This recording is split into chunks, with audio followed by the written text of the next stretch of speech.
Episode number 50. Carton rejoining. Nothing in life. Darnay rang. Do you call the whole reckoning? Said Carton. On his answering in the affirmative. Then bring me another pint of this same wine, draw, and come, and wake me at 10. The bill being paid, Charles Darnay rose, and wished him good night. Without returning the wish, Carton rose too, with something of a threat of defiance in his manner, and said, "A last word, Mr. Darnay. You think I am drunk?" "I think you have been drinking, Mr. Carton." "Think? You know I have been drinking." "Since I must say so, I know it." "Then you shall likewise know why. I am a disappointed drudge, sir. I care for no man on earth, and no man on earth cares for me. Much to be regretted. You might have used your talents better." "Maybe so, Mr. Darnay, maybe not.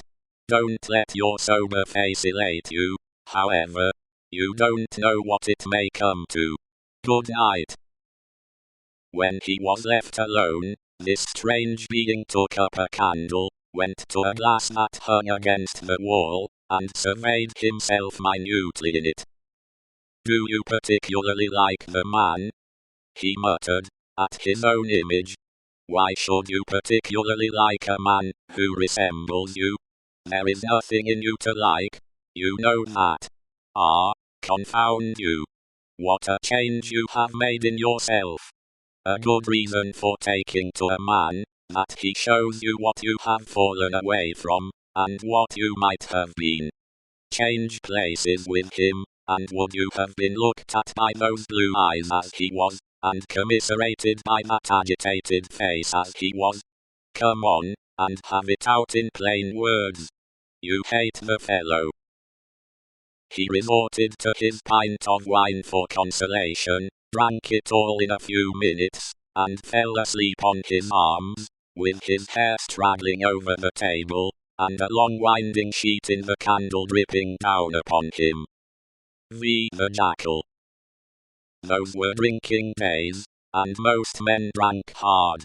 So very great is the improvement time has brought about in such habits, that a moderate statement of the quantity of wine and punch which one man would swallow in the course of a night, without any detriment to his reputation as a perfect gentleman, would seem, in these days, a ridiculous exaggeration. The learned profession of the law was certainly not behind any other learned profession in its bacchanalian propensities.